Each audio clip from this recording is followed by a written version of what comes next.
evening. If you have everyone take their seats, we'd like to get started. Get that time.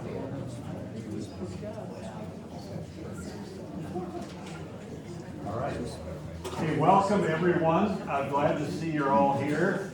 It's great to be part of SEEP and have you people understand a little bit more about what's been going on the Chemours property.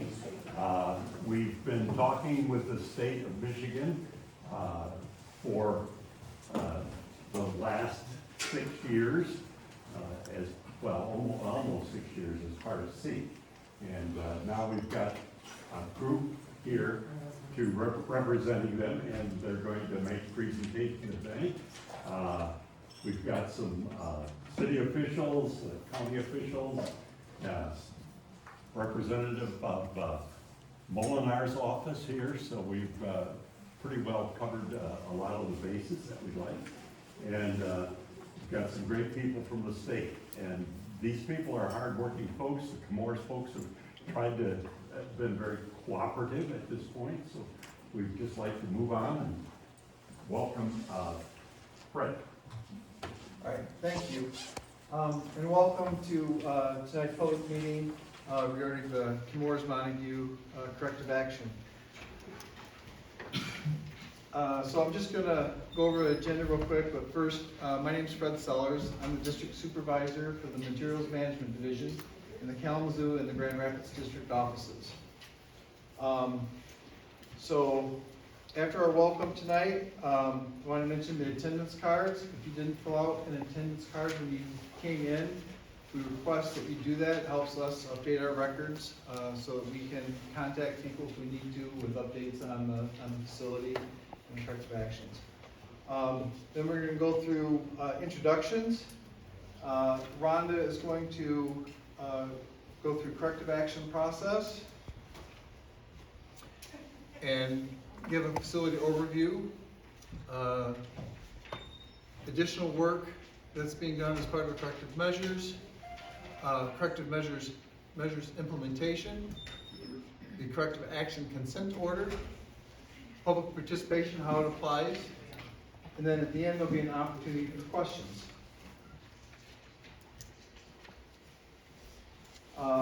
So as I said, my name is Fred Sellers, and we have Rhonda Blair. Rhonda is an environmental engineer and works in the hazardous waste section in Lansing. Sam Cairns is a geologist in the hazardous waste section. Sean Shields, environmental quality analyst in the hazardous waste section. And Elizabeth Garber is our environmental quality specialist for enforcement section. And we also have a couple of representatives from Chemours here tonight, somewhere in the back. So with that, I'm going to give some microphone to Rhonda.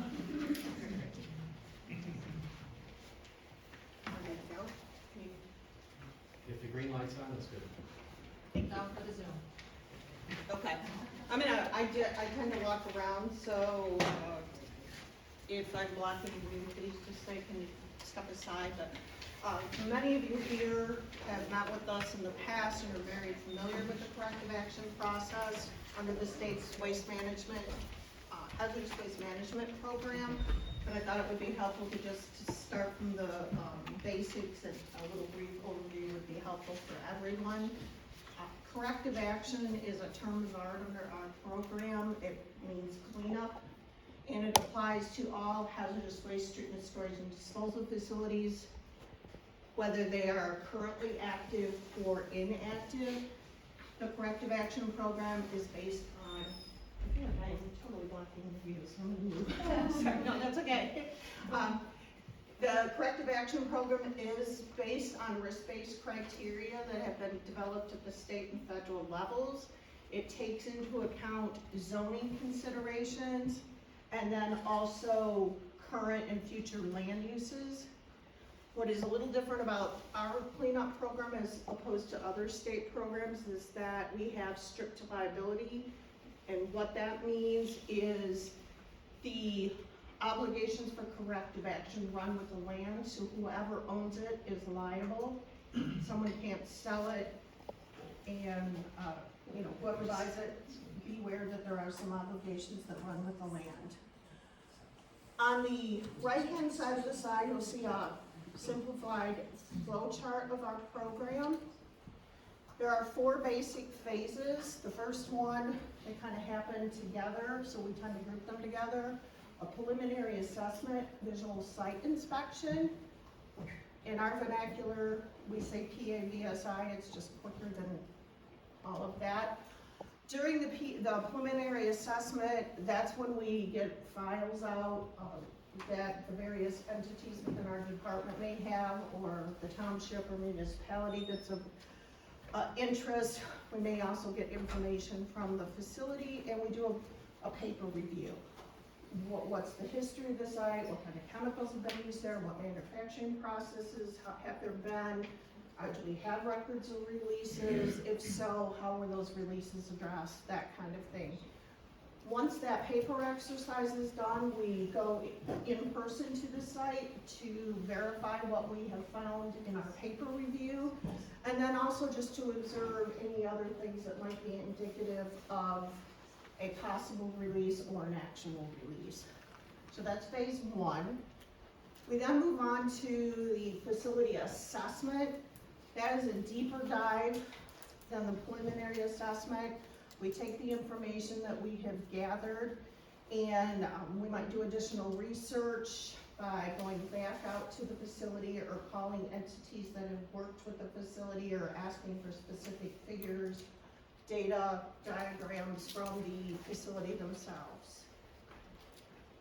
If during the facility assessment we identify something that is emergency in nature, needs to be addressed right away, there is an option to institute interim measures. That's why you see a dotted line there. It's not something that always happens, but it is an option. An example of an interim measure could be providing bottled water. It doesn't have to be, although that's very serious, it can be small in nature.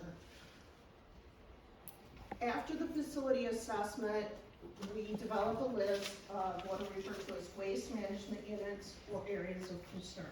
They have slightly different definitions, but not something you really need to worry about. You'll hear us use those terms pretty much interchangeably. So we develop that list, and we take a look at them and say, when did they operate, how were they operated, what did they handle, do we have evidence of release or documentation, and what more information might we need? So then you move into the facility investigation phase, and again, at any point, if you identify a problem, you can hop off and institute a corrective measure, or there's always the ability to kind of go back through the process. You know, it's not once you pass a certain phase, you can't go back. During the facility investigation, that's where we're trying to get an idea of the nature and extent of contamination. If you don't know the problem, you don't know how you can address it. So that's where, say you have 5 units, we would make a list of those 5 units. When did they operate? What may or may not have been released? Do we have any signs that indicate a release? Was there a release? We might go out and do some field sampling.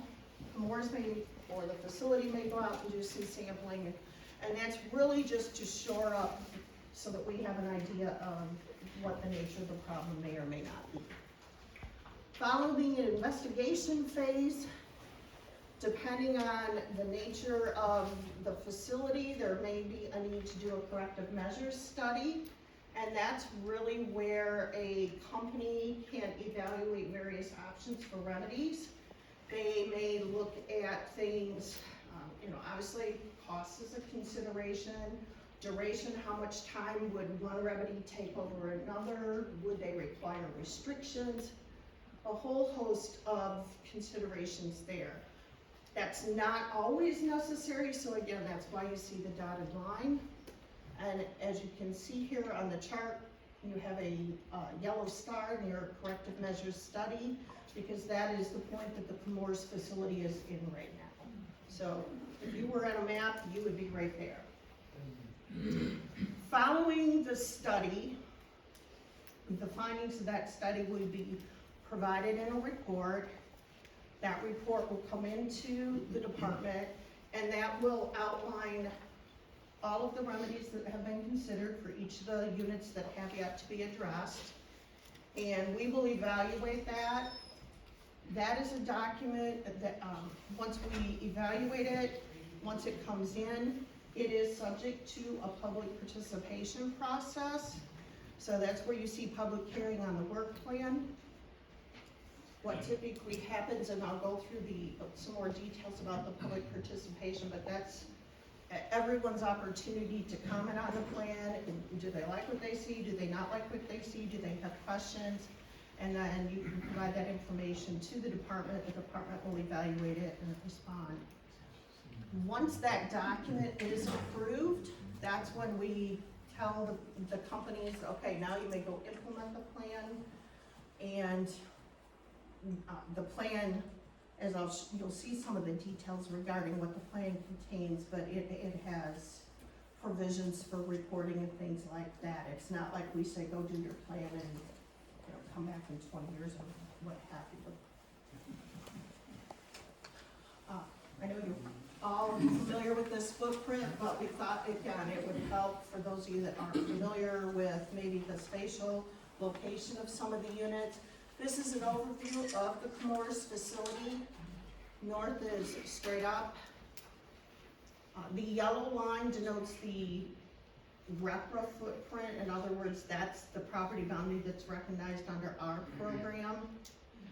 You can see the internal and external roads are denoted by a black line. Pearson Creek is your dashed blue line on the left, just for orientation. And I recognize that some of the hatched areas might be a little difficult to see. Some of them are so small that in order to put the label up there, the label falls right on top of where the unit in question is located.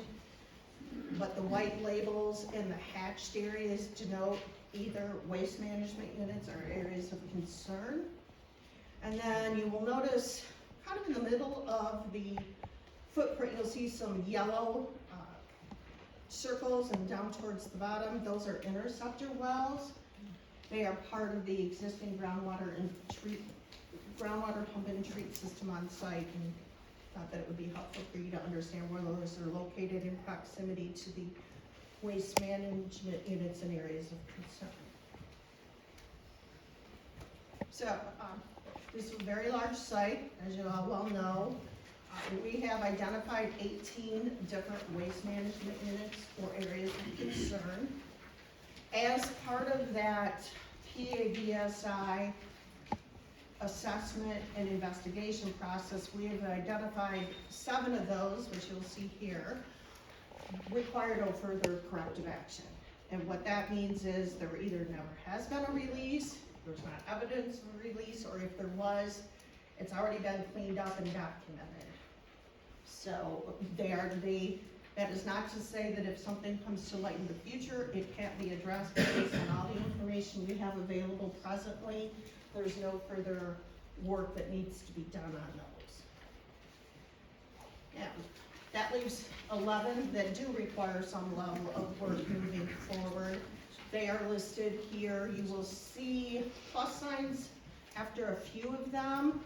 And what that means is, as you can read at the bottom if you can see it, most of the investigation steps have already been taken there, but there are a few tasks, data gaps that we've asked Chemours to fill in as part of the CMS phase before moving into implementation.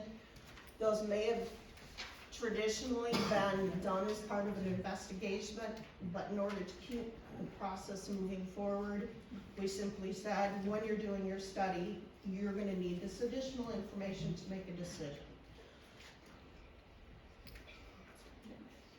So that is a very quick overview of the process, how it works, the different phases, and what that process is at the Chemours facility. Wanted to point out, as I mentioned before, we're in the corrective measures or CMS phase. They do have an approved work plan. It was approved with conditions, and they're implementing that work plan as we speak, so to say. But there has been some additional work done either by the state or by the facility. If you recall, I mentioned there's some additional data gaps that we need to fill in. And those fall into 3 areas, a drone survey, vapor intrusion to indoor air pathway tasks. You will hear us say VIAP sometimes. I know we're big on acronyms, but if you have to say vapor intrusion to indoor air pathway too many times, it just gets kind of nuts, so VIAP. Or you might just hear us say vapor intrusion. And then also we have been, there is some sampling that has been done in Sedona. So with that, I'm going to turn it over to one of our drone pilots and let him talk about the survey. Hi everybody, my name is Sam Cairns. I'm the project geologist here for the Chemours facility, and so my goal today is to give you guys a little bit of an overview of some of the work that's been done, but more specifically with regards to a drone survey that we had conducted, and then as well as the vapor intrusion to indoor air pathway evaluation that's currently ongoing at the site that Rhonda had mentioned.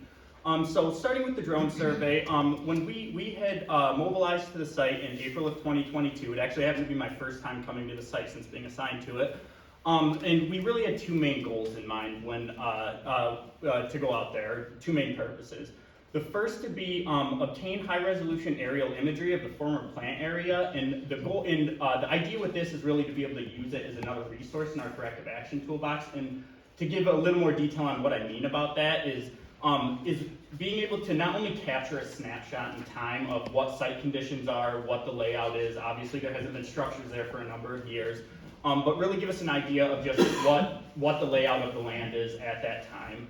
And that allows us to not only go back and compare it to historical aerial photographs that we have going back to the 50s and wild plant operations were going on, but also go into the future, 5, 10, 15 years from now, and be able to see how it's changed. Our drone program is always expanding, and so this may not be the last drone survey that's done, and so if we do another one in the future sometime, that'll give us that chance to do like a side-by-side comparison, as well as be able to overlay historical plant operation, I'll call them blueprints, but essentially showing where plant operations were taking place.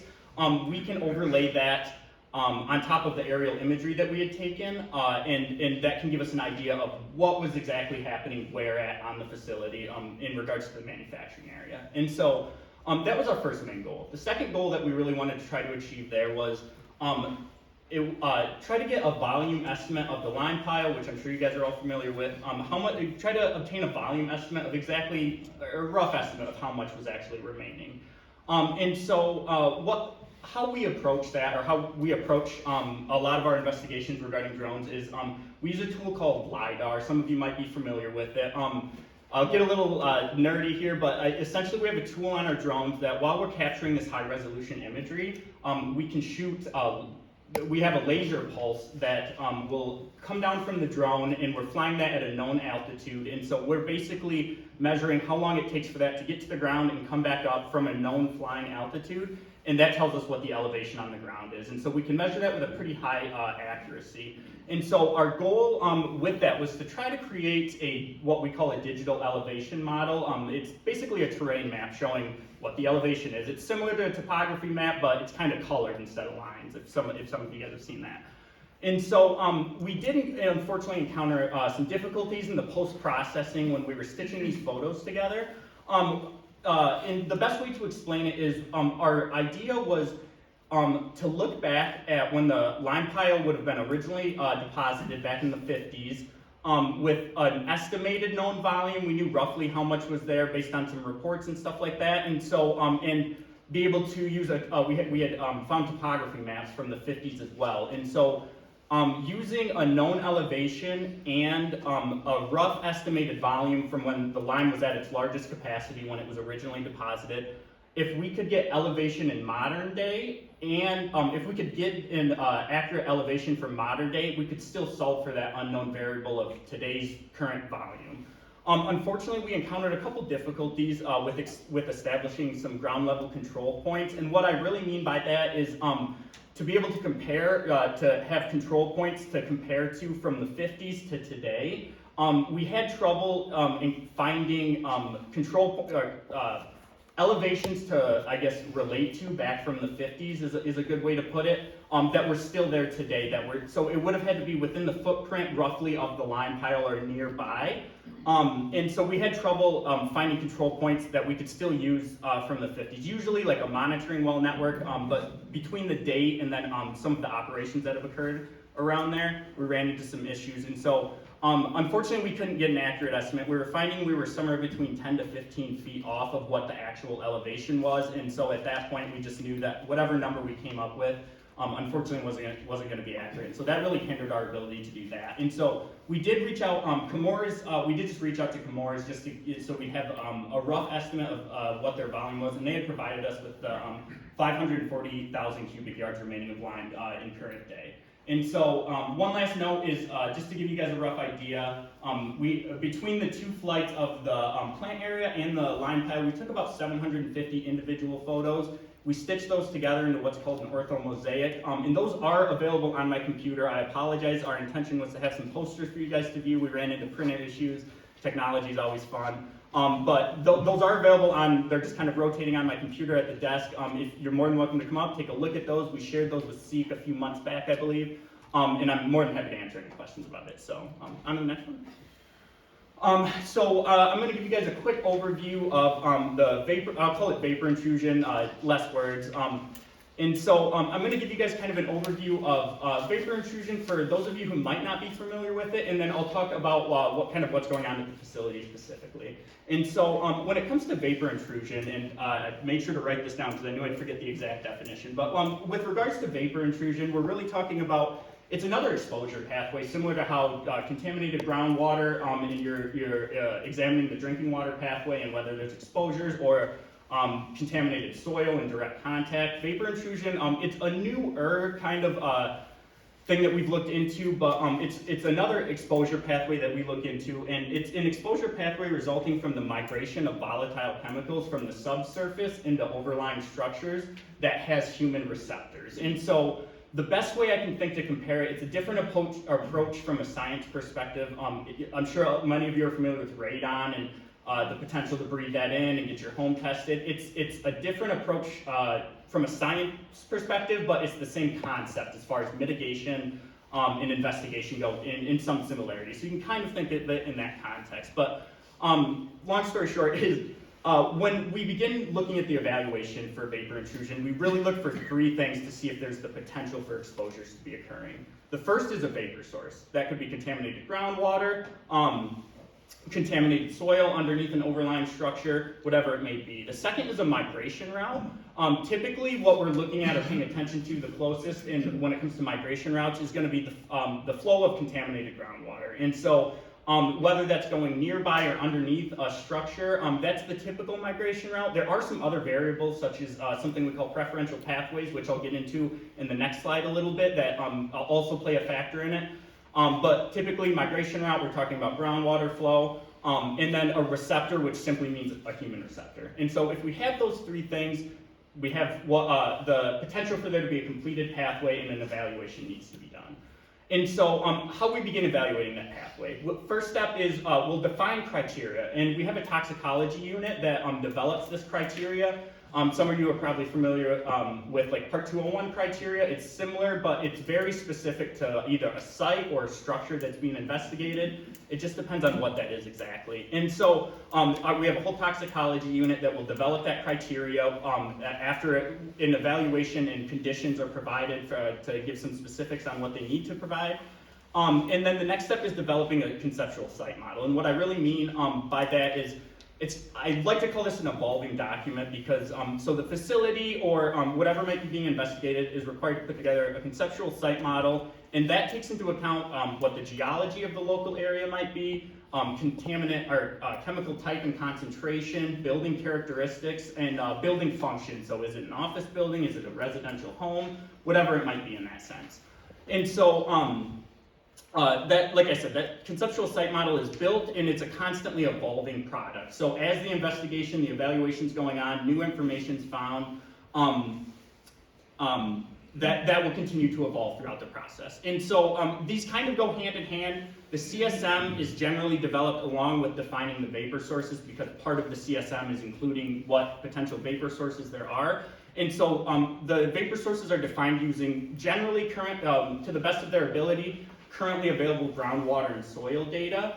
And then this is probably one of the more, I don't know if tedious is the right word, but time-consuming parts of a VI investigation is really trying to get the vapor source defined to a level of confidence that we have certain guidance that we follow and for determining whether it's been formally defined. But it's really, when I say defining the vapor source, the other thing to keep in mind is it's not always about just finding where it is, but where it isn't. And that's the really important part in defining the vapor source. And so generally, if it's not well defined, additional groundwater soil sampling is required, sometimes soil gas sampling to further define that. And so once that vapor source is defined and that CSM is built and we've approved it, or at least given a conditional approval to it, we begin to investigate those potentially impacted buildings, if there are any. And so potentially impacted buildings would be any that would fall within the vapor source or within a certain lateral distance from that vapor source. And so we have a typical one. There's a lot of things that go into this as well. It's oversimplified, but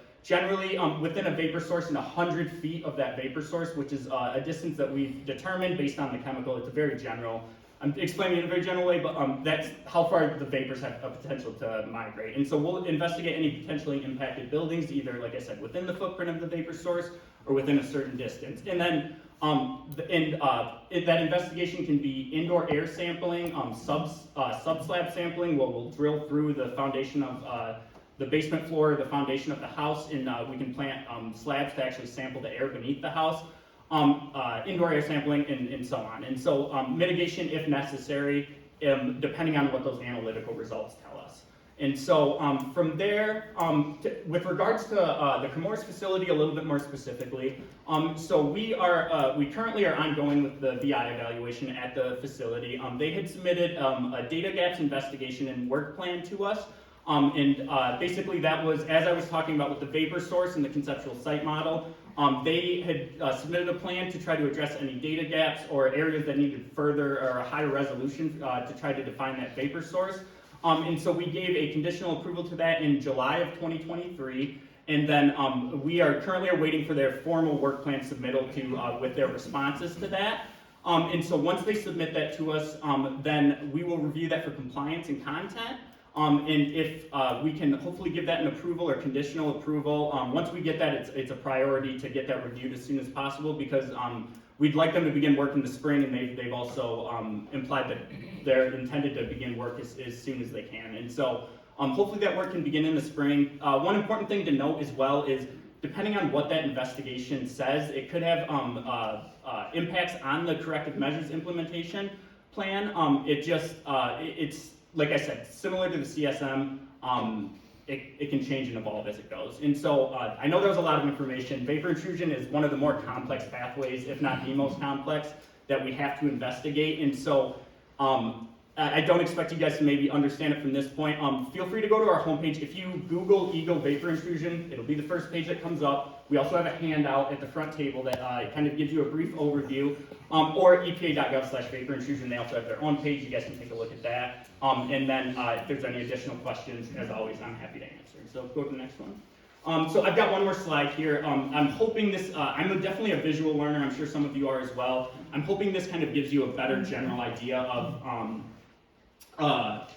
how vapor intrusion works. And so I'm going to walk over here really quick. I apologize if I block anybody's view. But the big thing about this figure is keeping in mind those three things that I described at the beginning that you need to have a potentially completed pathway and exposures occurring. The first being a vapor source.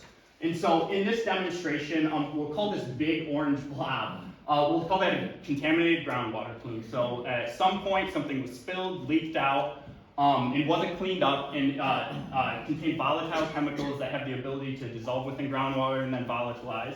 And so that meets the first condition, being we have a vapor source present.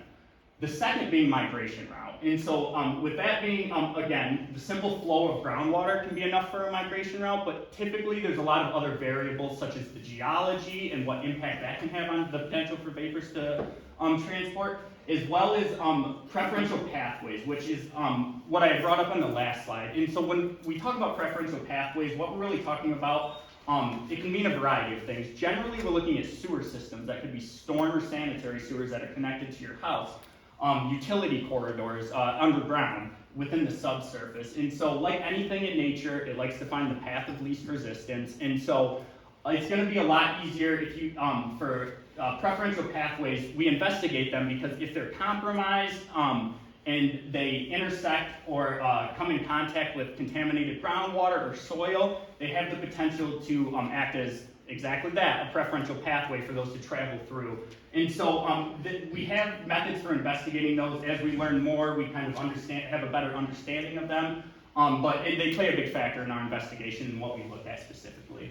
And so again, migration route being the second thing you need for that completed pathway. The third being receptors, which as you can see, whether it's a residential home or say an industrial, it could be an office building, whatever it is, if there's a structure with humans in it, then there's the potential for them to, for a receptor to occur, or exposures to occur. And so, like I said, I hope this visual helps a little bit. And again, vapor intrusion, there's so many variables that go into it. It's really, it's a very complex pathway that I'm still trying to learn more and more about every time I look at it. And so I hope this helps. And so that's all I have. If you guys have any additional questions though, again, please feel free to reach out, or I'm happy to talk afterwards. And so I'm going to pass it over to my colleague Sean so we can talk a little bit about a visit we took to Pearson, Sedona Bayou in May. So.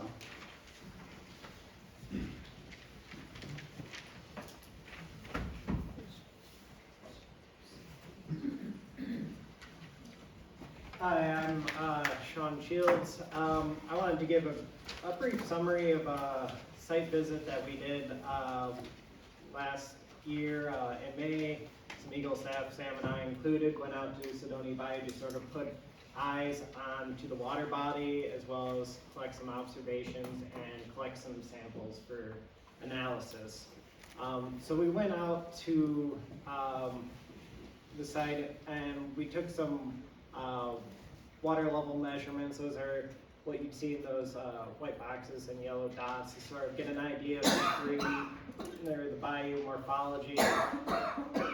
We also took a variety of observations of the bayou, noting that in early mid-May there's a bit of plant growth, but we saw a variety of fish and bass spawning, as well as aquatic mammals and reptiles.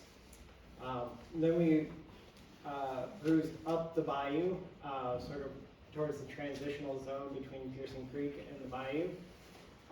And there we were looking at what the sediment characteristics were, what kind of substrate it was, and we collected some sediment cores up there, as well as collected some surface water samples that we tested for PFAS, or volatile organic compounds, semi-volatile organic compounds, metals, and even acute aquatic toxicity. The sediment samples we tested for metals. We provided this data previously to SEEK, but to summarize the data, we didn't find any concentrations that were above either water quality criteria or sediment ecological screening levels.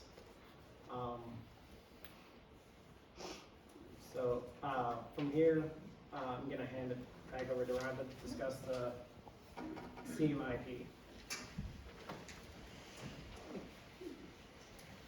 Another acronym for you, Corrective Measures Implementation Work Plan. That is the document that, that's kind of the holy grail, if you will, of the documents in this process.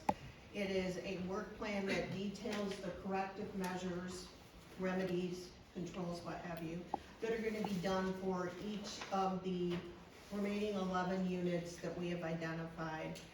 It will contain, that's where all the nuts and bolts of what Chemours is going to do would appear. It contains technical requirements regarding the criteria that's being applied and how they are going to determine if that criteria has been met. It will contain schedules for completion of various activities so that we can see if they're keeping on task, and they can as well. It will have information regarding any necessary institutional controls or administrative controls. Those are things like deed restrictions or ordinances. It will contain information if there are engineering controls that are needed. It would contain those as well. It will talk about effectiveness of various remedies. They've studied it, they're gonna implement it, but how do we know it's working? So it will outline things such as monitoring and reporting, so they can provide data to back up what they studied and make sure that the remedies are actually doing what they're supposed to be.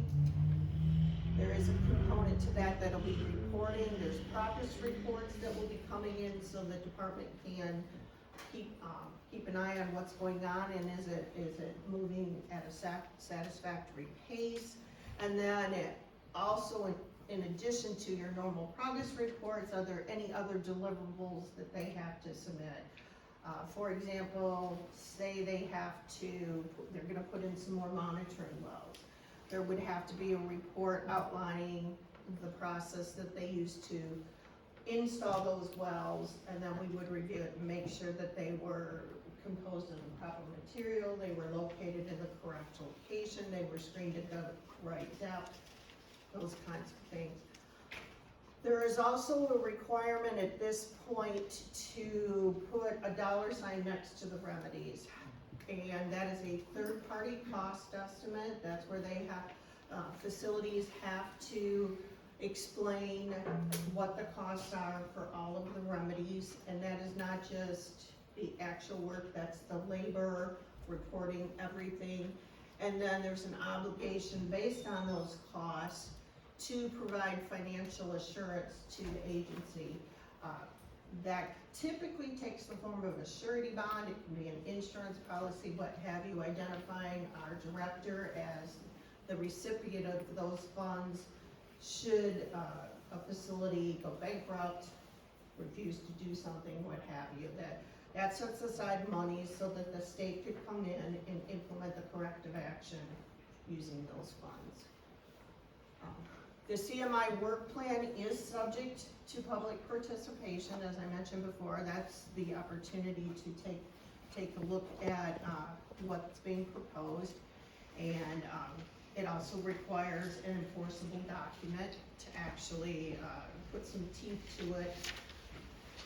In terms of public participation, just wanted to point out at the top of this slide, we have had ongoing public engagement with SEEK as well as individual citizens in the area.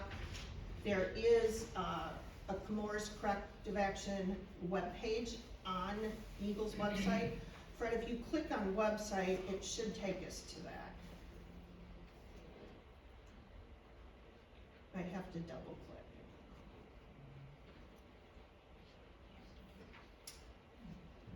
Not working? Okay, well, again, technology's kind of been our nemesis the entire day, but SEEK has the website. If you were to go to EGLE's website and in the search, just put Chemours corrective action, it will come up. What that page contains is all of the contacts for the staff that are assigned to that project, so if you forget our names or lose the handout or what have you, you can go there and get our contact information. And then it has Chemours contact information as well.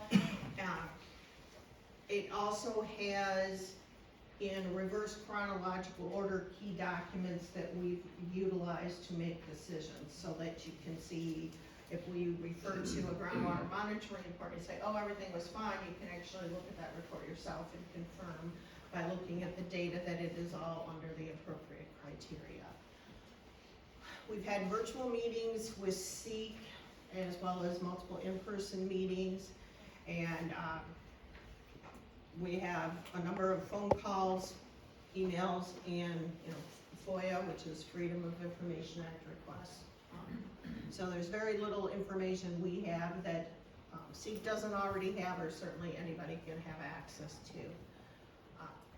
As part of the public participation process, there will be a public hearing. I don't know where that will be located. It might be here, it might be at the library. We've utilized that venue as well, but it will be in proximity to the facility itself. It's generally a 45-day comment period. We'll send notices out 30 days before the hearing, if not slightly more. Our legal obligation is 30 days in advance, but that doesn't preclude us from doing it earlier. And then we like to keep the public hearing, that'll be just a one-day thing where you'll come and provide comments, but we keep the public comment period open 15 days afterwards. Because sometimes you come to these meetings and you think you know something, and then you ponder it later and you think, I have a question. So we like to give you a couple weeks to ponder what you've heard, talk to your constituents, and then still give you an opportunity to provide written comments then. After the close of the comment period, we collectively, the project team will take a look at all the comments, look at the data, make recommendations to our management as to, how we feel about the comments, or not how we feel, how do they mesh with the regulatory requirements, and, do we have some issues that still remain unaddressed? That information will be given to our management, and then the final decision will be made as to whether or not that plan is approvable or not. Assuming that at some point we get to an approved plan, you will, those people that do provide comments will get a copy of the response to comments, so you'll see our responses on all of them. You will not, you'll see all comments and all responses, not just the ones that you may have provided individually. And then there'll be a notice of final decision explaining the thought process behind that.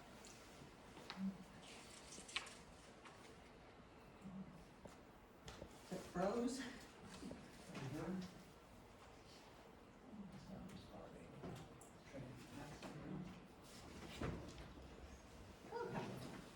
And I said, whoa, we're really jumped. All right, so now I'm gonna turn it over to Elizabeth Garber. As I mentioned, when you get to the CMI phase, you have to have an enforceable document, and she's gonna talk about that. All right, thank you, Rhonda, and thank you everybody for the opportunity to come here and just give you an update on where the department is as far as entering an enforceable agreement with the Chemours facility. Again, my name's Elizabeth Garber. I work in our enforcement section, but still within the materials management division at EGLE. And as Rhonda mentioned, when we get to the point of the CMI phase, we need to have an enforceable document. That could be an operating license or an agreement or an order. In this case, we're going to be entering a corrective action consent order. Sometimes we call those HACOs or just refer to it as an order. This is a large legal document that basically spells out the process for the corrective action going forward, and also spells out all of our authority to both impose and enforce an order like this. It is quite a large document. In this case, it's about 40+ pages. About, a certain amount of it, really, the content falls into a couple of different categories. There is a large amount of some standard boilerplate language related just to the legality of it that would be in all of our corrective action consent orders. And then there's a good amount of information that's very specific to the Chemours site in terms of their permitting history, work that's been done there, just again, spelling out our authority, our responsibilities as EGLE, as well as their responsibilities as the facility. We've been negotiating with Chemours to enter into this agreement for quite some time now. In December, we came to agreement on the finalized language, and I'll tell you where we are at the end of this, but we did come to finalized language, and at that point, the consent order went to the Department of Attorney General to be reviewed for form and format, and also final review within our department. But before I tell you kind of where we are with the order at this point, I just wanted to kind of highlight some of the specific portions of it that might be of interest to you as a community group. One thing that the order spells out is the process steps as it relates to Chemours. There's a whole section called corrective action to be performed. It picks up from where the facility that's in the order is, and so in this case, it picks up with implementation of the CMS work plan as well as the VIAP, the vapor intrusion work plan. Those are tied They have deadlines for implementation, and those are tied to what's called the effective date of the order, the date that it's been signed by all parties. So, and then it proceeds in kind of a stepwise fashion. So they have to implement the CMS work plan. Upon completion of that, they have a certain amount of time to get us a CMS report. Upon approval of that, they have a certain amount of time to get us a CMI work plan, a corrective measures implementation work plan. So there are deadlines that are built into it, as well as a lot of information in detail as far as the content of each of those things. The order also stipulates the process for submittals and approvals, as well as schedules, like I mentioned. It clearly defines that EGLE, with each submittal, whether that's a work plan or a report, has the opportunity to approve, deny, or approve with modification. And in any of those cases, again, then gives deadlines or, timeframes for the next step in the process. One thing that's very important to keep in mind too, Rhonda presented earlier the known waste management units and areas of concern. Those are memorialized in the order as we know them and where they stand right now as far as which ones need more work and which ones we believe at this time don't need more work. However, there are a number of different sections within the order that offer the department the ability to require more work. So or to identify new waste management units or areas of concern, or like Rhonda had also mentioned earlier, if there is a threat that's identified that needs something to be done quickly, there's a section in the order where interim measures, the department can demand that interim measures be implemented within a time frame, a very short time frame as well. So there's really a lot in there that allows for the iterative process to go forward. One thing I'd like to mention too that I forgot to mention with the submittals, with all of these work plans and reports, as they are approved, they then become enforceable under this document. They're incorporated into and become enforceable. The CAECO also has a dispute resolution section that spells out the entire process should the department and EGLE disagree on something, as well as penalties. So if deadlines aren't met, or the performance standards aren't met, or anything that Chemours is obligated to perform isn't done, the department has the opportunity to demand stipulated penalties.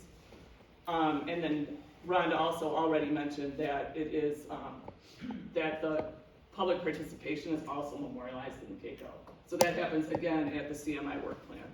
So again, just this order, just keep in mind, this isn't it doesn't spell out remedies. It doesn't say specifically what's going to happen. What it says is these are the legal obligations of both sides, and this is the process and how it's going to work going forward. Now, like I said earlier, we agreed on language early December between Chemours and EGLE, and since that time we had finalized the CAECO. However, yesterday, the department director received a petition to intervene on behalf of SEEK, I believe, so I just wanted to let you guys know that that is under review, and we're not going to be signing or executing the CAECO until we've had a chance to review and respond to that petition to intervene. So, and that's all I have. Rhonda? All right, thank you, Elizabeth. Sure. Actually, this is going back to Fred, so I'll bring that down to you. All right, thank you, Elizabeth.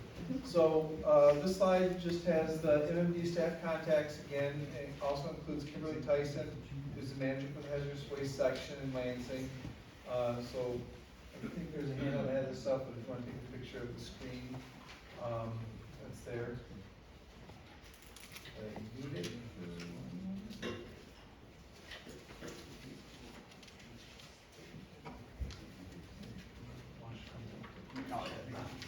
All right, so now we have an opportunity for you to ask questions. I just ask you to, time is not unlimited, so ask your questions and be respectful for others when they're speaking. I think we've got someone that's going to carry around a microphone, which is actually for the online version of this. So with that, I guess. Right here. We can start right here. And identify yourself and. Brenda Moore, Muscatine County Water Resources Commissioner. My question, sorry, my voice is raw, is for Sean, right? Could you give a little more detail, or maybe I could get the report, but I'm most interested in the sampling on Sedona Bayou. If we could go back to the picture, where is the sampling in relation to the Pearson dump as it's been labeled? So, let's see. Sorry. That one. So if you can see the legend. Can you repeat the question, please? I wondered where the sampling was in relation to the Pearson dump that's labeled on the site plan. I hope that's, I'm using the right term. Yeah. It's such a bad. Okay, so both the sediment cores and the surface water samples were collected sort of in the transitional zone between Pearson Creek, where it starts to widen up into the bayou. Pearson Creek landfill is, I'd say, what, a quarter, half a mile upstream? Yeah, it's in reality, yeah, you can, I don't know if you can see it in this image. If it's not at the top, so I think it's off the screen on the top. it might. So if it's not right here, it's just barely north of that. And so we had reconned all the way up to Pearson Creek land, or got to where we thought we were about parallel with it. But in relation, yeah, it's roughly located right up here. Sorry. Well, I know we can't, excuse me, get into a lot of this tonight, but I'm curious about the depth of the core, what you know, why you sampled, just sort of the methodology, and then we get, I don't know if you have a report, but I'd like that on our file, because upstream is Pearson Swamp Drain. And I stopped the work on that to take jurisdiction because of my concerns with the dump and what we might inherit as a community, or as a drainage district, if we took that on. And I just intuitively have a natural resource management background, but very general. It seems far away. The sampling work from the site, over time, I know sediment deposition might cover up some things that we need to worry about. Sometimes that's a good thing, because it caps it in ways. And I kind of want to explore that a little bit more, and I know we can't do it tonight. I really appreciate you being here, but I would like to connect with you and just sort of telling you what I'm thinking, so you can maybe hopefully explain some of the data that I might need a little coaching on. Okay? Sure.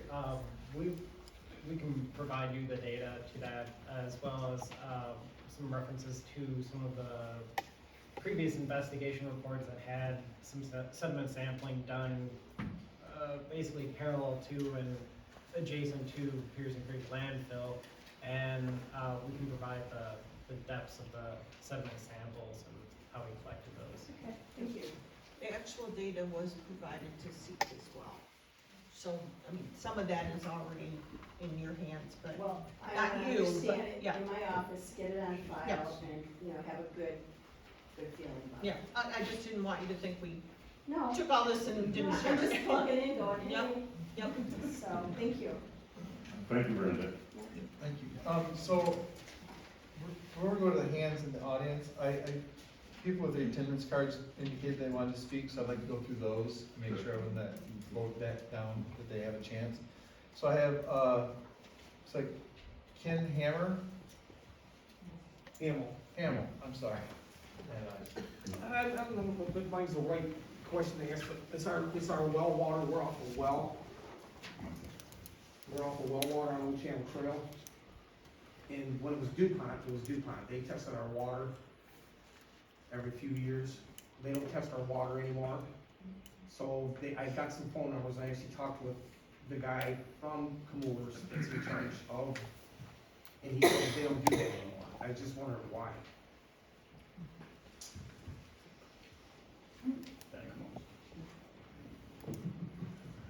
Well, I mean, I can address a little bit of it, and then we can talk to Chemours. I think at one point they did some residential sampling. Oh, thank you, I'm sorry. I usually have a loud voice, so people don't have difficulty hearing me, but, I know at one point back in the day, they did sampling of all of the residences, and then they made the decision, to extend the municipal water line to supply some homes. Where the population density wasn't as high, DuPont came in and put in individual home treatment systems, and they still maintain those systems at their cost and test those the water going into the system and coming out of the system on a quarterly basis. Those results are submitted to the Muskegon County, as well as, I usually receive a copy of them, and then the results are sent to the individual homeowners. But depending on where you're located on Old Channel Trail, the groundwater that is contaminated is largely captured by the existing pump and treat system. There are a number of what we refer to as interceptor wells that are located central and down by more towards the Long Point area. And they are continuously pumping the water out, running it through a carbon treatment system to remove those constituents. And then the water is recirculated and tested and goes out through an outfall. So depending on where you're located, it is probably no longer tested because it's not getting contaminated groundwater from the site, because that pump and treat system is pulling all that in, and it's creating what we typically refer to as an inward gradient. It's not allowed to get out, so there's not a concern that it would be impacting residential wells. But if you know, we can look at a map and see where you're located, and I know I have received a number of calls from well drillers or property owners that are looking to relocate and asking if they should have concerns about their groundwater. So I can't say that's what's happened in your situation, but they do have the pump and treat system in place, and assuming that you're in an area where that groundwater is not allowed to get to you, there would be no reason from Chemours' viewpoint to test that water. I could add just a little bit, Ken. We did seek, worked with Chemours, and they paid for testing of 12 different wells around the perimeter of the property. And 2 wells were taken in San Juan, which you well know is across the street from you. And in those 2 wells, there was no contamination found. So that was about 4 years ago, I think. So just Probably about that, okay. next question.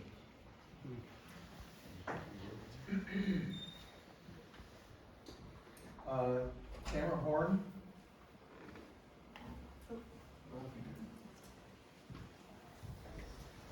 I don't really have a question, I just wanted to, say, oh wait, I guess we're just thinking. My name is Chemours Horn, and I'm here on behalf of the White Lake Area Climate Action Council to hand over a letter of support for cleanup with a timeline attached. This is signed by the steering committee, and our membership and volunteers are over 45 residents in the area. Thank you. Thank you. Next question. Next question. Tanya Cabal. Tanya, is she still here? Hi, Tanya Kabala. I am representing West Michigan Environmental Action Council, and I want to make a statement, well, actually 2 kind of. One would be, I'm hoping that you're taking into account any climate adaptation measures as you're going forward. I know some sites might lie in certain situations where there's flooding, that we might have more impact, so I'm hoping that that's a part of your plan. Okay. And the second comment is, I think I attended my first meeting on DuPont in 1989. Or 1990, I don't remember, because it's about 35 years. My kids were not in school. And I remember Rob Pinchot, the DuPont plant manager, nice guy, saying that they had started looking at some of the sites to look at, make sure that everything was okay, and also that they were going to clean up Mirror Lake. My kids were not in school yet. I have a grandson who's almost a teenager. I've worked as a concerned citizen in the environmental nonprofit field for close to 35 years now. Most of us are senior citizens now. And so I guess my statement would be, I'd like you to get this done as soon as possible.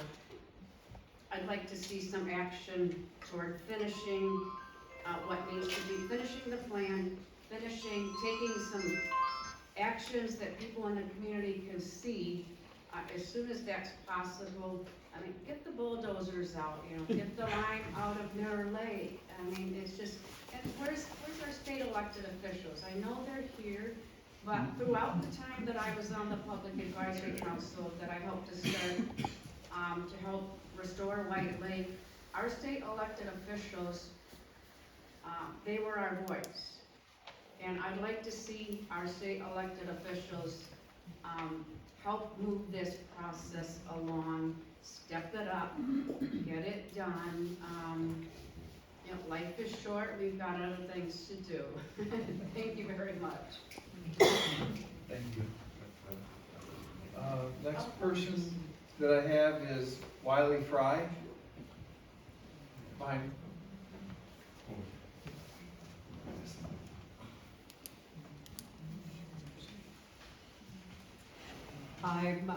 My name is Wiley Fry, and I'm with Montague Commoners. We're a coalition of local foragers and other people who connect with local natural world.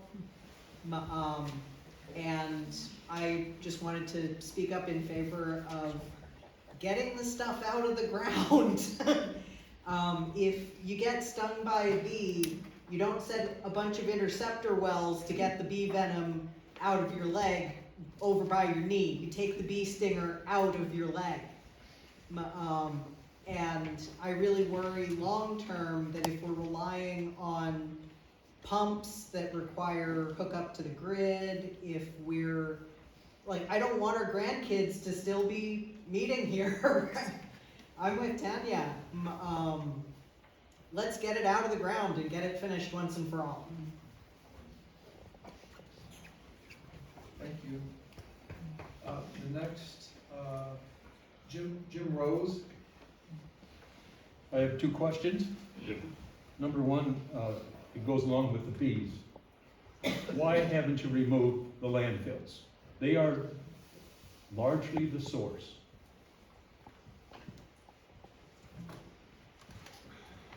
For 50 years plus.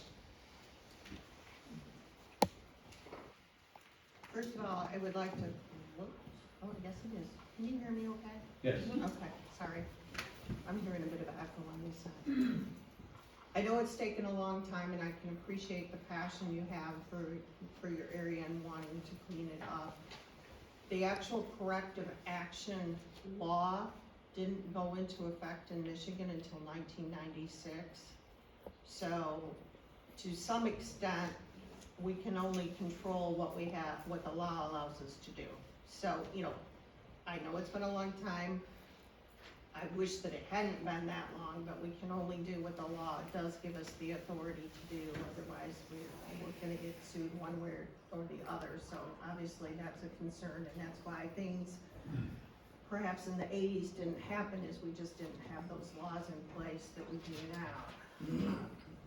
The other thing is we are talking with respect to the groundwater and, pulling the stinger out. This is a tremendous volume of water. And we could, if they were to suck it all out, many of your wells might go dry.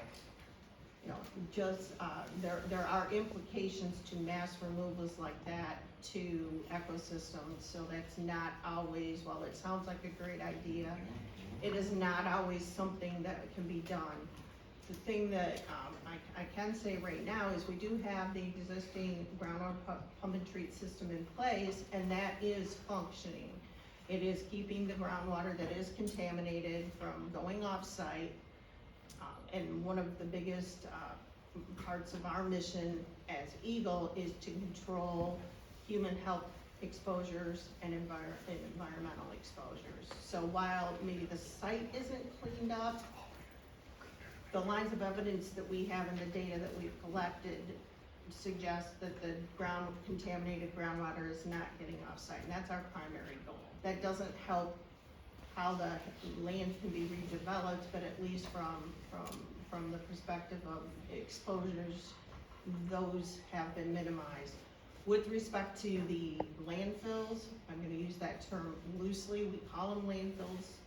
They are not your traditional landfills. Back in those time periods, you know, a depression in the ground and something gets thrown in it, it's called a landfill. So there are a number of those at this site. We have collected data around them so that we do understand the nature and extent of the problem. And again, the facility is at the juncture where they're evaluating what their options are gonna be. They could elect to remove it all and either ship it off-site to an appropriate landfill or incinerator. They could elect to construct one on-site landfill and put all the contents into one of those. That would be referred to as corrective action management unit, or surprise, I have another acronym for you, a CAMU. We do have some very large sites that have that is the remedy they put forth. But the law does allow Chemours and other facilities to evaluate options, and as the department, we evaluate those options for compliance with the law. We don't pick the remedy. So as long as the proposed remedy doesn't conflict with the law and the appropriate cleanup criteria are met and the appropriate controls are put in place, we can't, just because we wish something, we can't compel action against a facility to do something more than the law requires. I've had many instances where facilities will in fact do that, but that's not something we can necessarily Will in compel. fact do what? They can go beyond what they're legally required to do. You know, like, I guess in this particular case, what comes to mind is, you know, the desire of the community to have the conservation easement and create a public space down there. Wonderful, but that may not be what the law requires, but my understanding from discussions with Chemours over the years is that they are very supportive of that idea, and at some point in time, that will likely happen. So, I'm not telling you that they won't do it. We just have to see what their remedies have evaluated and then decide if what they propose meets the letter of the law.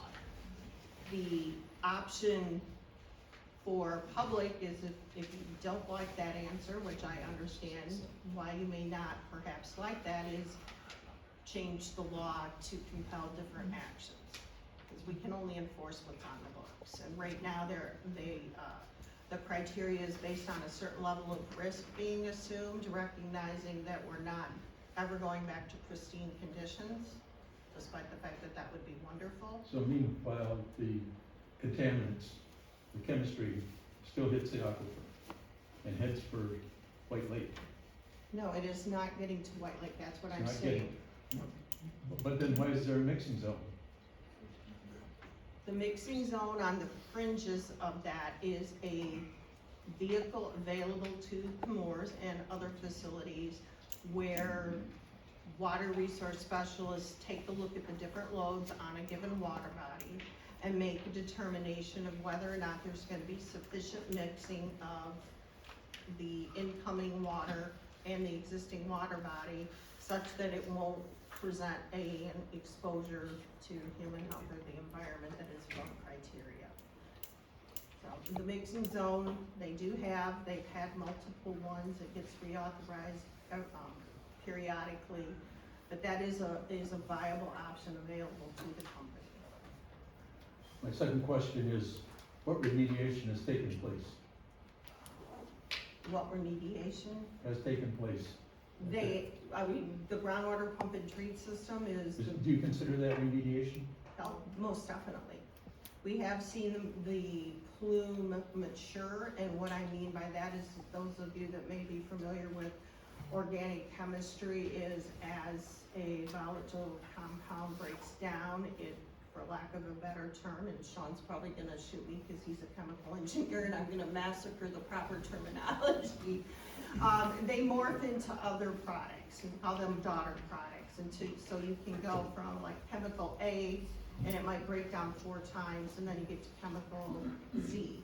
And Z is the farthest it's gonna break down. So as you see concentrations lower and different chemicals increase and decrease in concentration, we can see that the plume is maturing. And by that, I mean, we can see that it is effectively breaking down these compounds to their most simplest form, which means the remediation is working.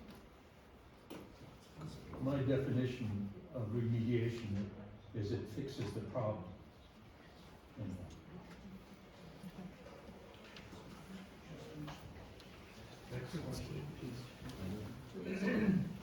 So the next person I have is Ted Franklin.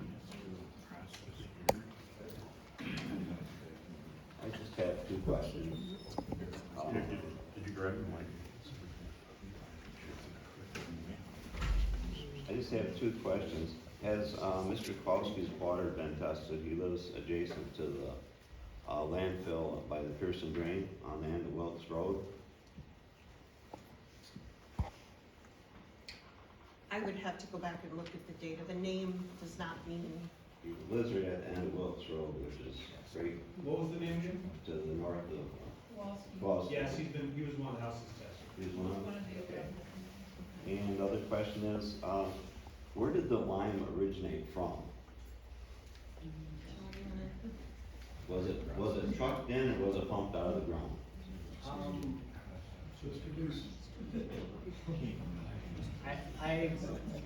This might be something to ask Chemours about. I think it was a byproduct of the acetylene manufacturing. I think the original. That don't answer my question. I have down here, where did it originate, come from? Was it pumped out of the ground or was it hauled in? My name is Stephen Welter, I'm a chemical engineer, Yeah. and I've studied the process. So, Chemours made neoprene from acetylene and hydrochloric acid. The acetylene was produced originally by a carbide facility embedded on the Chemours site. The acetylene was produced by a carbide facility that was embedded in the Chemours site, the DuPont site. And you make acetylene by taking calcium carbide, adding water to it, and it produces acetylene and lime. So you could say originally the calcium carbide came from Sault Ste. Marie.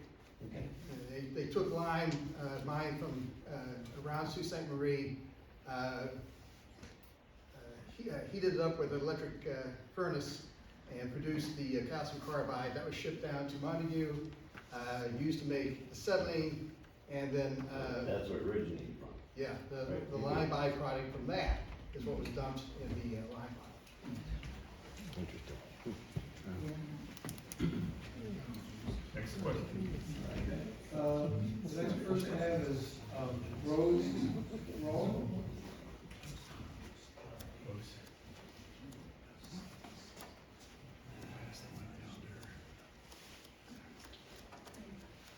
I guess I have the same question, because I've lived here 70 years, and I lived over here on Anderson Road, right off from DuPont as I knew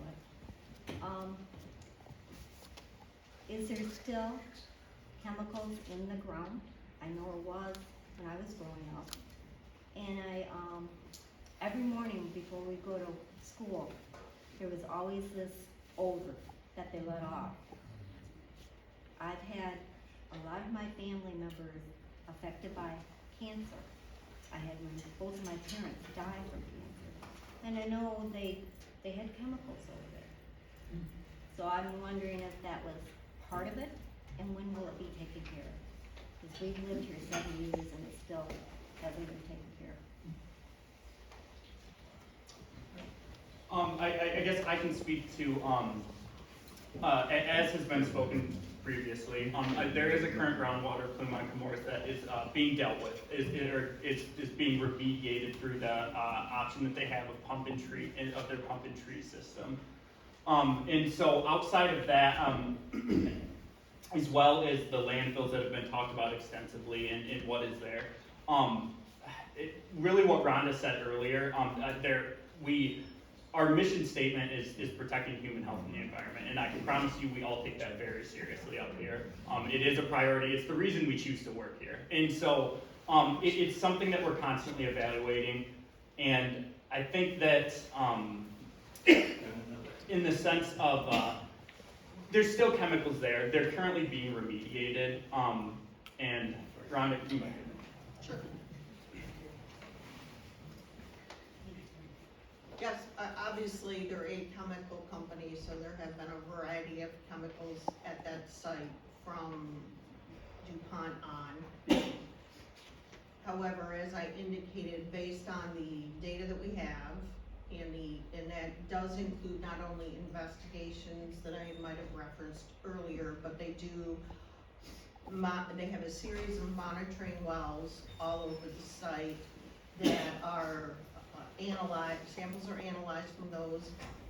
Some wells are sampled quarterly, some semi-annually, but on a specified frequency for parameters that we have identified, and we use that information to verify that the pump and treat system is effectively capturing the contaminated groundwater. And like I said before, we're seeing that it is doing its job. If you turned it off, that would be a concern. The water is still contaminated, but at this point, I can tell you that the system has shown to be effective, and there is not contaminated groundwater coming off that site. Okay, thank you. Rhonda, how about groundwater from the Pearson Creek landfill? I can take that one, I guess. Pearson Creek landfill, I know, definitely been a contentious topic, and so we have ongoing monitoring. There's, if my memory serves me right, which is always dangerous, we have a series of about 15 monitoring wells surrounding Pearson Creek landfill that are monitored on a semi-annual basis, and so they report those results to us, and we're reviewing them. While we do see exceedances or detections specifically in some of the wells around Pearson Creek landfill, based on, there was sampling conducted in 2010, 2013, specifically within groundwater along, that image probably won't be a good example, but they specifically did groundwater sampling along the berm edge, basically, of Pearson Creek, as well as surface water sampling to try and test whether or not these products that we're seeing within the monitoring wells around Pearson Creek landfill are making it into Pearson Creek itself. As well as in 2017, Chemours installed, we had instructed Chemours to install a cluster of wells on the other side of Pearson Creek, directly adjacent to the Pearson Creek landfill itself. And so they're monitoring to make sure that we're not seeing anything that from Pearson Creek landfill is not making its way underneath Pearson Creek itself and onto the other side. Not to say that, specifically with Pearson Creek landfill, not to say that we're not evaluating additional options to look into that more specifically, to talk a little more about drones is,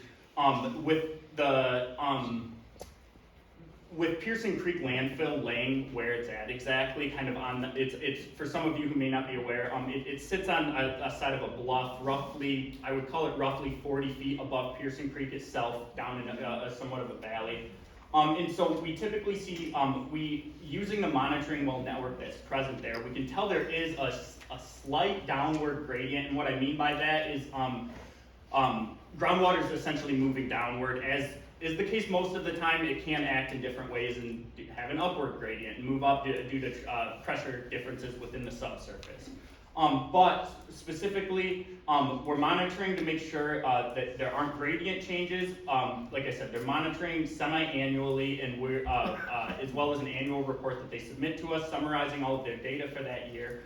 And so, but we are also always constantly evaluating and looking to make sure that they're meeting compliance, and specifically with regards to Piercing Creek landfill. We have plans to come out in the next sampling event, which they typically conduct in May or June, and then they'll conduct the last one towards the end of the year. And so we specifically have plans at this moment to do what we call split sampling, and so Chemours will do their routine sampling, and we'll take an identical sample, send it to our own lab to make sure, to basically cross-check and make sure that what they're taking is correct. And so we are currently evaluating that, and like I said, Piercing Creek landfill specifically is something that we're always looking at and trying to make sure that they're maintaining compliance like they need to.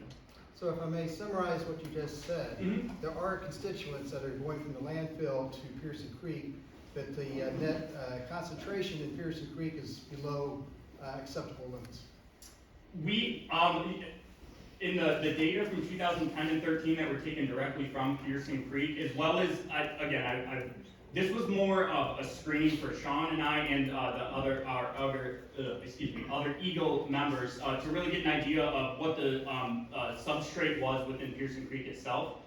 But as far as sampling data has gone up to this point, we're yet to see mostly non-detects. We've had a few very low detections in the 0.0 or 0.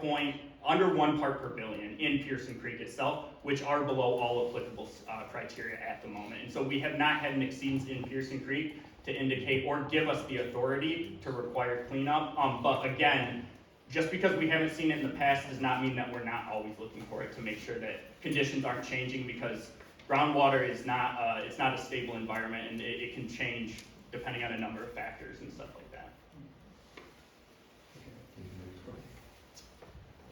All right, so the next three didn't state whether they want to make a statement or not. Bob Lukens.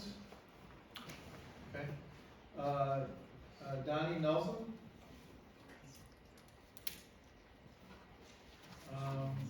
Tom Loman. All right, I guess we can open it up to questions. I guess a couple of people that, well, we should introduce Tom Loman, who's mayor of Montague. Steve Salter, mayor of Whitehall. Mr. Bumstead, correct? Yep. Our representative and, I can't, Senator, and you are Kurt Vanderwall, who is our representative. So we got our senators, and we have Jordan, what is it? Molinar's, Senator, Representative Molinar's local representative here. So just to, anybody else we need our local township supervisor. Where'd you go?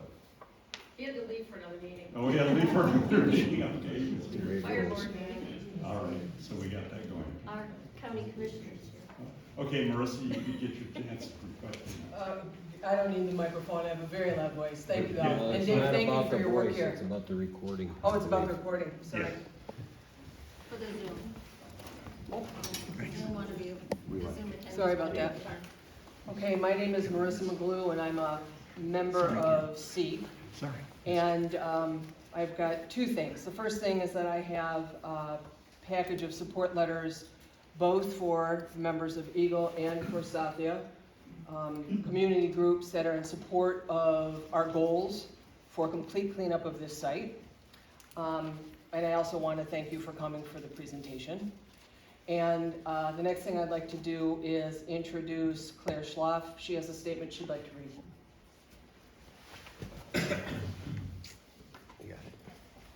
Where's Claire? Oh, she's over there. I transported myself. Just before she said, Claire has been the bones of this operation. She's been here all the time.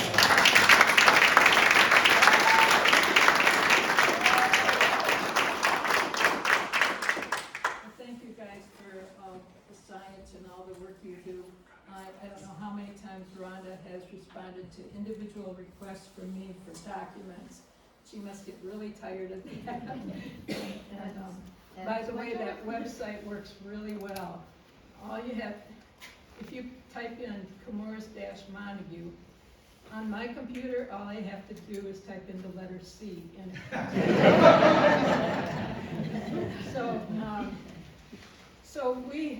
I'm gonna focus on, right now, on the corrective action consent order that has been very troubling for SEEK, all these years.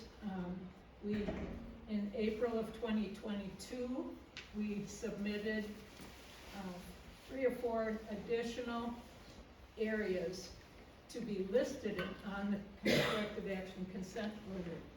But our understanding has been that the public is not involved with the corrective action consent order until it has been signed. That's different from the corrective measures implementation, where the public can be involved.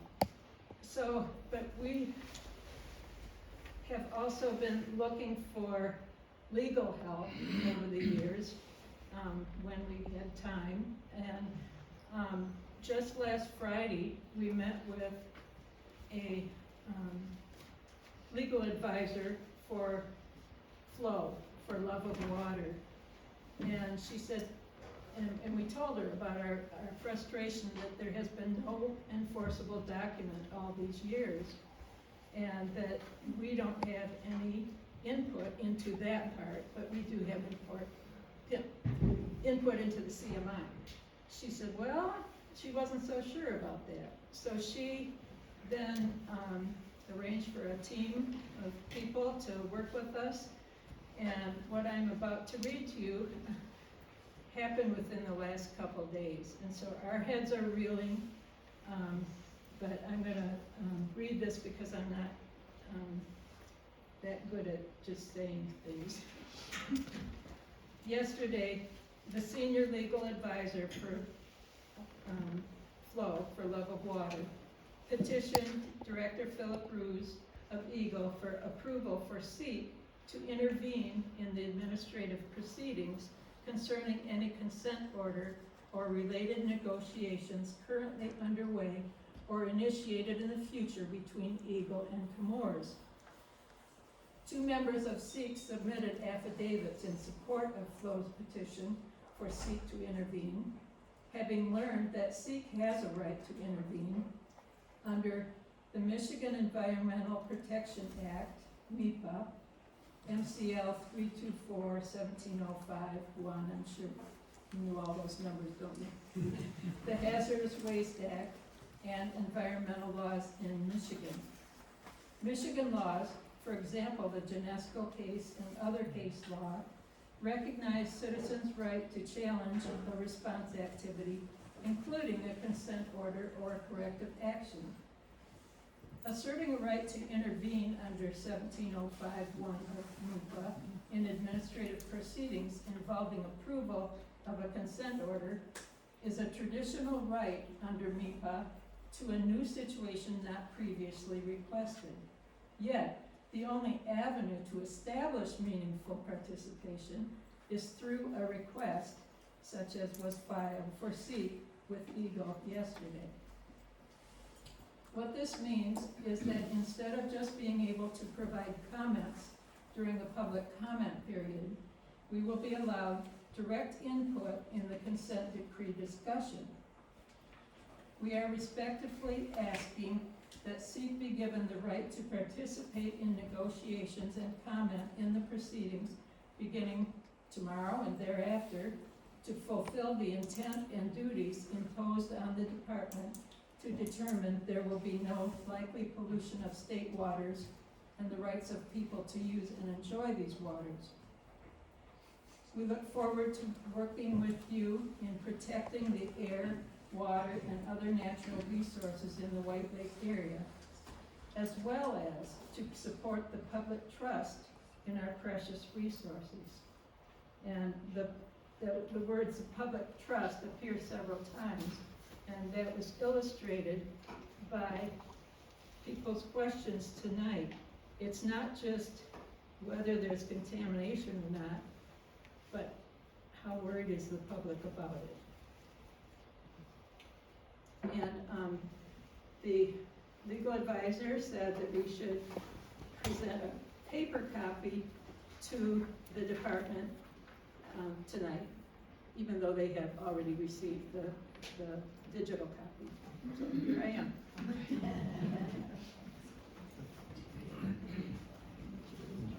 Thank you.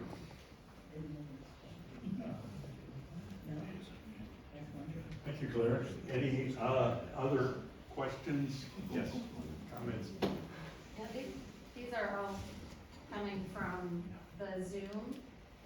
Let me see here. So this is Tracy Dobson.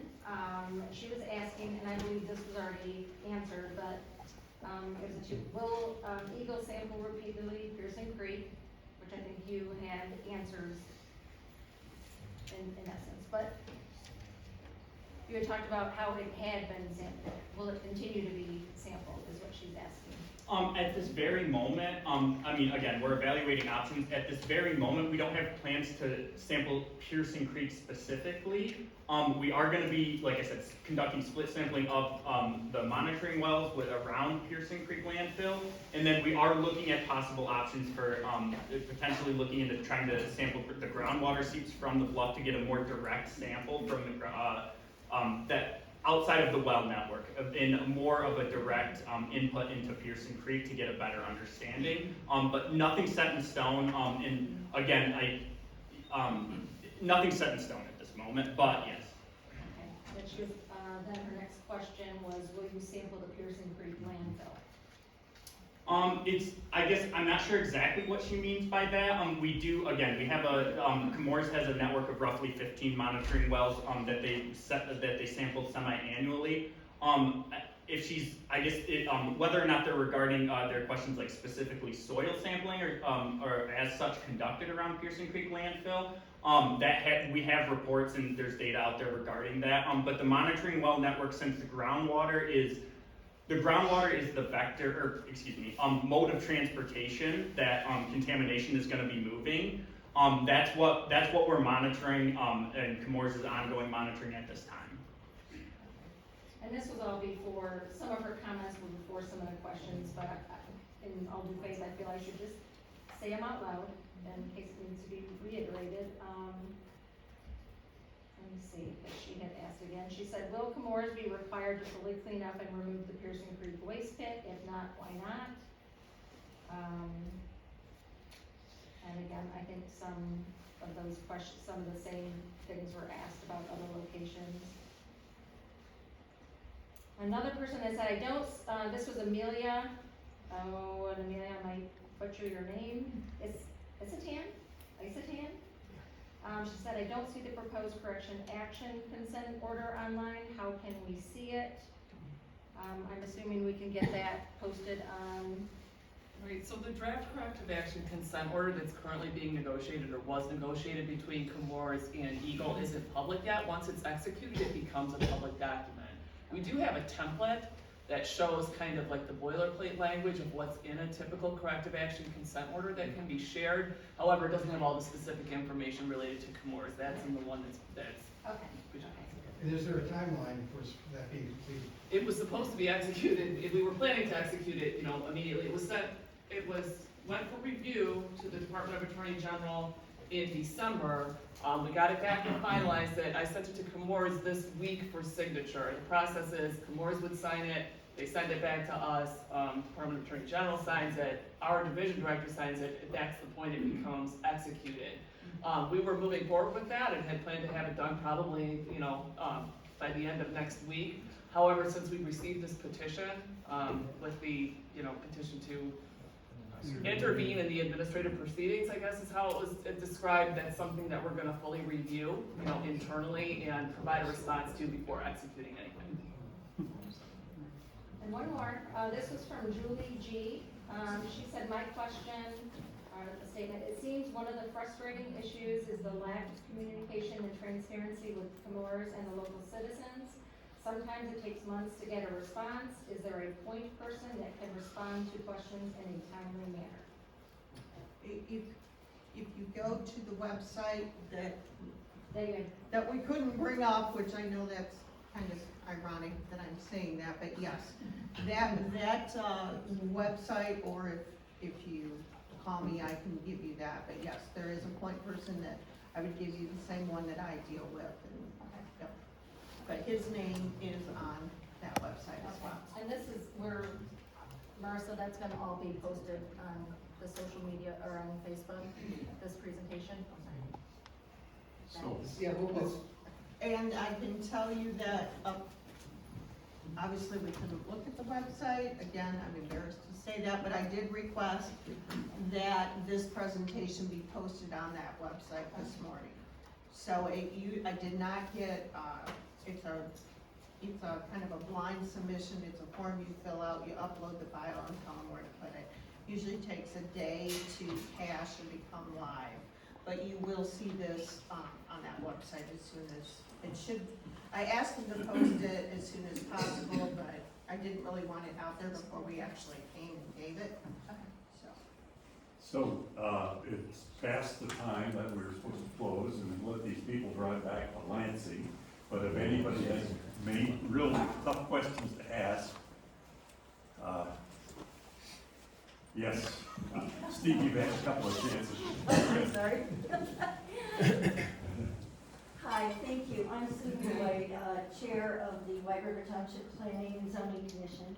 And in addition to our letter of support for SEEK, I thank you for being here and also hope to work with you in the future, especially on the vapor work intrusion, yes, vapor intrusion work, because as I understand the presentation, there's no receptors on that property right now, so there aren't, it's not a loop, so to speak. So, as Planning Commission, we are concerned with how we're gonna treat that property in the future, of course, and we are considering doing what Montague Township did with their contaminated property and making it a transitional open space, which means that whoever purchased the property, before they could do anything on the property, would have to go through a proof that they can use the property as they intended to. Okay, so the vapor intrusion testing will be essential for that, I think. Yeah, and if I can just add a little bit to that, and Rhonda, you may have something to add, but, you're exactly right that at this moment, I mean, at the Chemours facility, they have one structure that they use as an office building, but there are no currently occupied structures there. But the importance of defining the vapor source not only on site, especially if it's not gonna be used, whatever the plan may be for the future, the importance of accurately defining that vapor source on site and potentially off site if that is an issue is exactly like you said. If it's 10 years from now, if it's 50 years from now, we need to be able to accurately document where the vapor source is, and then whatever Chemours is going to pursue, whether that's the deed restriction and file a restrictive covenant, the importance is being able to define that vapor source so that a deed restriction or the restrictive covenant or whatever avenue they decide to take to address the contamination on site can accurately document that. And we really, I work as the institutional control specialist for our division as well. And so one of the important things that we try to stress is making sure that we can document stuff as clearly as possible, especially when it comes to restrictive covenant and deed restrictions, so that if 50 years from down the road, who knows what's going to be happening, if somebody decides to build a structure on that property, or whenever that may be, or if that may be, we can put in the proper restrictions, whether that's going to be, I'll give you an example. We have other facilities that will file a deed restriction they may have vapor intrusion issues on site, and so we have provisions that allow that we include in deed restrictions and restrictive covenants that basically say if a structure is ever built within this area, a VI evaluation is required to be done, or some sort of engineering control if it's found to be an issue. And so there are various ways to address that, I guess, but that's kind of why. That's the importance of also defining it on site, even as you acknowledge if there's no current potential for receptors. And so, I don't know. You're good. Thanks. I did introduce Kim Sear, who's also our local, County Commissioner. the county commissioner, yes, thank you all. And, yes. We have one more, in the back, a statement or question. Oh, yeah. Again, my name is Stephen Welter. I spent 40 plus years as a chemical engineer, all that time embedded in a chemical plant, several chemical plants. Familiar with normal operations, and the normal operation may be you need to repair the pump, so you have to drain the pump and flush it out and take the maintenance shop, which means chemicals of various sorts end up on the floor. I'm also familiar from having repaired the floors in chemical plants that concrete floors crack, and we had one unit that the floor got so bad we took up the entire floor, and when we did that, we found contamination in the sand underneath the floor. So we had to remove about 12 inches of sand to get to clean sand before we replaced the floor.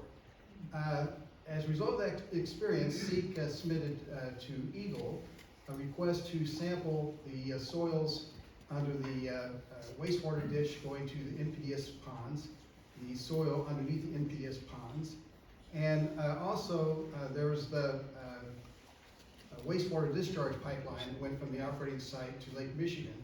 That it used to be a cast iron pipeline, and a polyethylene line was pulled through it, and that indicates that there were problems with the original pipeline design that had to be repaired.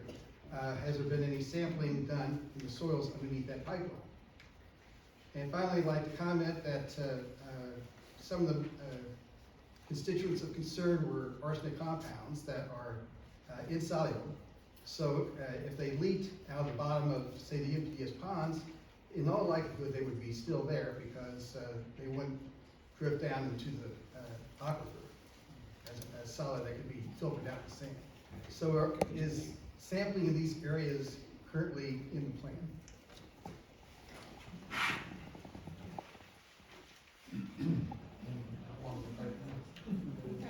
And so, as far as the pipeline goes, there were investigations, and I may be getting the years wrong here. It was either 64 or 67. There was the effluent diversion from the pipeline. We had there were subsequent investigations done after that and following up. But since then, there hasn't been anything ongoing as far as sampling along the pipeline. We don't have, aside from the effluent diversion in 67, which we kind of evaluated, we don't have anything at this time to really impose, I guess, or for Chemours to do sampling. And it's similar to, because I can understand your point as far as like the manufacturing area goes and a lot of those floors within the labs and stuff like that. But again, unless we have reason to suspect that there was a spill or a leak or some sort of evidence to impose that onto Chemours to sample, we can't have them just go in soil boring the whole manufacturing area. You probably would understand how costly and that would be. But again, as Rhonda has expressed earlier, we can only do what the law allows, and so without there being any line for us to impose sampling, we can't just tell them to go and do it because we think there might be a spill there. Well, let's just focus on the wastewater ditch going to the NPDES ponds and the NPDES ponds. You have sampled along the ditch, you have sampled around the ponds, you have found arsenic. Now, if you found arsenic around the perimeter of those items, if there was a leak and one of the ponds had a 6-foot diameter hole found in it a number of years ago, and that hole was drained, the hole was patched over, and there was no record of soil removal before it was patched. That sounds to me like evidence that there's probably arsenic under the ponds and the ditch. So those ponds and actually a few areas on site are going to be part of the biop investigation that they're conducting to determine if there's other vapor sources on site. So I believe the current work plan includes soil sampling within the actual footprint of those NPDES and ponds. Okay. Another question?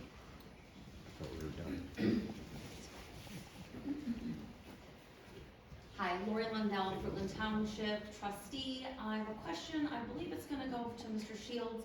The slide that you have up right now says that in the Sedona Bayou, sampling data did not exceed water quality criteria or sediment screening values. We recently in our township had a water quality presentation put on by EGLE, and my takeaway, one of many, from that was that it is not safe to eat fish out of Sedona Bayou. Can you speak to how the fish are not safe, but the water quality is good? Could you clarify what contaminant, was there? I can't specific. I don't specifically remember with the fish, the presentation was mainly focused on PFAS, but I'm not positive that that's what was in those fish, because then it also went into just a safe fish kind of discussion. And I don't remember exactly the details on that. So, in the Pearson Creek landfill investigations and the data that we've seen, generally I'm not a toxicologist, forgive some minor errors. It's generally bioaccumulative compounds of concern like mercury, PCBs, PFOS, not all PFAS are bioaccumulative. Those compounds can accumulate within fish tissues, and I believe DHHS in conjunction with the DNR and EGLE have, I think it's safe fish, some advisory, and like there is statewide advisories for mercury, depending on local sources as well as atmospheric deposition, which is a significant source of mercury. I'm not exactly sure if there was an advisory for PFAS. Is that an additional advisory for fish consumption in the bayou? I don't know that it was specifically a PFAS, it was the eat safe fish thing, that's what they got into, and that's how they started talking about it. So I'm not sure exactly what contaminants were specified in the fish from Sedona Bayou, but I know it was, they're not good to eat. Okay. PFAS sampling has been conducted on the site. Groundwater samples collected near known contamination sources. We did not identify PFAS concentrations above our cleanup criteria. That includes water, groundwater to surface water interface criteria, which for like PFOS takes into account bioaccumulation within fish. Now, a lot of fish may not be pigeonholed in the bayou, so they may be exposed to other contaminants in the greater watershed that may be a source. I guess in my general recollection of the site data, generally there's that PCB spill area that was cleaned up, but that was interior to the site. I don't believe mercury was generally something that we observed in the groundwater. So from the known bioaccumulative compounds that we've monitored thus far, not exactly, there's no clear indication that there's a connection between Chemours and concentrations of the fish. Rhonda, you might help me remember this accurately, but SEEK advocated for testing of the fish in Sedona Bayou for a few years, and finally the Water Resources Division tried to test the fish in Sedona Bayou, but they couldn't find any. That's all I have to say. Remember that? Yes. I think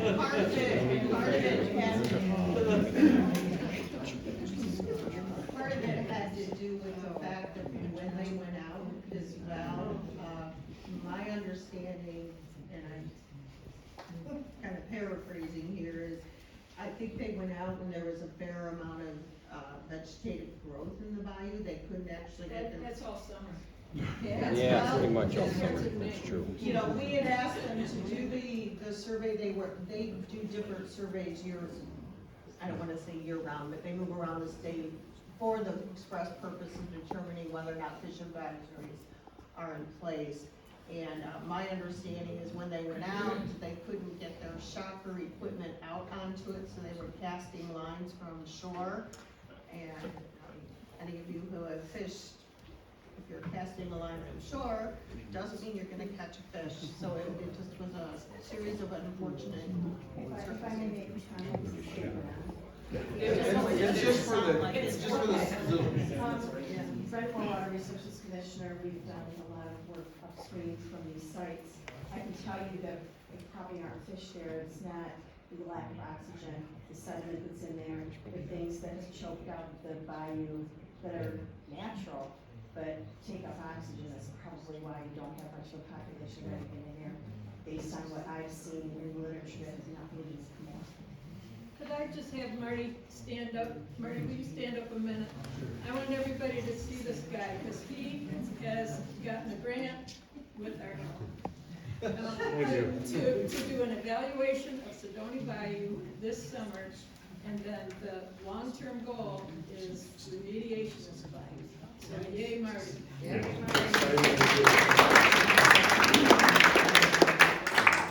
One other comment about Sedona Bayou is that it's totally plugged at White Lake area most of the year. And when we get a very big rain, it opens up for a couple of days and then it closes off again. So fish can't move back and forth freely at this point in time. And the fact that it's plugged at the end, and I go down there fairly often, and the fact that it's plugged at the end that is a big issue. And so we're trying to get the program together, starting with Marty, to get that whole thing dredged out, cleaned up, and fixed, so that it's a good place to be, and the fish can swim up and down. And it was once a huge spawning area for pike and walleye and maybe other fish, but now what can happen? They have to jump over this barrier at the end. Anybody? Burning question? Well, thank you so much for staying here.